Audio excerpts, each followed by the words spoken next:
తమిళనాడు ముఖ్యమంత్రి విజయ్ మరొక controversial decision తీసుకున్నాడు. తమిళనాడు ప్రభుత్వ ప్రతినిధిగా ఢిల్లీలో ఒక సినీ నిర్మాతని అపాయింట్ చేశాడు. దీనిపైన వివాదం చెలరేగుతుంది. ఆయన ఎవరో కాదు, ప్రముఖ ప్రొడ్యూసర్ కేవీఎన్ అంటే కె వెంకటనారాయణ చివరి సినిమా, విజయ్ నటించిన చివరి జననాయకన్ సినిమాని ప్రొడ్యూస్ చేసింది ఆయనే. సో ఆ సినిమా షూటింగ్ తర్వాత నుంచి వీళ్ళిద్దరి మధ్య బంధం బలపడింది. అదే సమయంలో రాజకీయ పార్టీ ఏర్పాటుకు సంబంధించినటువంటి ప్రణాళికలో భాగంగా అనేక కార్యక్రమాలని విజయ్ చేపట్టాడు. ప్రతి చోట కూడా కేవీఎన్ కనిపిస్తూనే ఉన్నారు. సో కేవీఎన్ ప్రొడక్షన్స్ ద్వారా ఈయన అనేక సినిమాలు నిర్మించారు. ఈ తెలుగులో కానీ, అటు కన్నడలో కానీ, ఇటు తమిళ్లో కానీ భారీ చిత్రాల నిర్మాతగా కూడా ఈయనకి ప్రత్యేకత ఉందన్నమాట.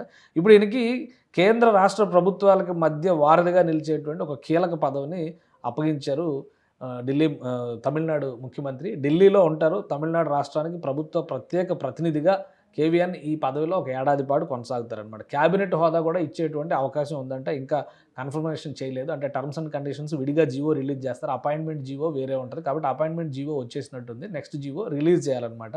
సో ఇప్పుడు కేంద్ర ప్రభుత్వ విధానాలకు సంబంధించినటువంటి కీలక పరిణామాలపైన సమాచారం ఇవ్వడం, అలానే ముఖ్యమంత్రి ఢిల్లీ పర్యటన సమయంలో క్యాబినెట్ మంత్రులతో కానీ, ఇతర సమావేశాలకు సంబంధించినటువంటి ప్రణాళికలు కానీ ఇవన్నీ కూడా ప్రత్యేక ప్రతినిధిగా కేవీఎన్ చూడాల్సి ఉంటుంది. అయితే ఒక సినిమా రంగానికి చెందినటువంటి వ్యక్తికి ఇలాంటి కీలకమైన రాజకీయ అంశాలతో నిర్ణయాలు తీసుకోవాల్సినటువంటి బాధ్యతలు అప్పగించడం పైన తమిళనాడులో విపక్షాలు, ముఖ్యంగా డిఎంకే పార్టీ విపరీతంగా విమర్శిస్తుంది. గతంలో కూడా వ్యక్తిగత జ్యోతిష్యుడికి అపాయింట్మెంట్ ఇచ్చారు, మళ్ళీ క్యాన్సిల్ చేసుకున్నారు. ఇప్పుడు కొత్త అపాయింట్మెంట్ ఈ విధంగా చేశారు. కాబట్టి దీనిపైన విజయ్ ఏ విధంగా ముందుకు సాగుతారు, పైగా క్యాబినెట్ హోదా ఇచ్చేటువంటి అవకాశం ఉంటే కనుక ఒక సినీ నిర్మాతకి నిజంగానే పెద్ద స్థాయిలో గౌరవం దక్కినట్టుగానే మనం చూడాలి. విజయ్ అభిమానులు, కార్యకర్తలు కూడా ఒక మాట చెప్తున్నారు.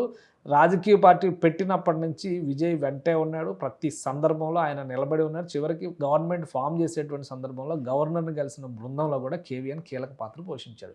సో ఇవన్నిటి పరంగా చూస్తే కేవీఎన్కి ఇవ్వడం సముచితమే అనేటువంటి అభిప్రాయం ఆ పార్టీలో వ్యక్తమవుతుంది.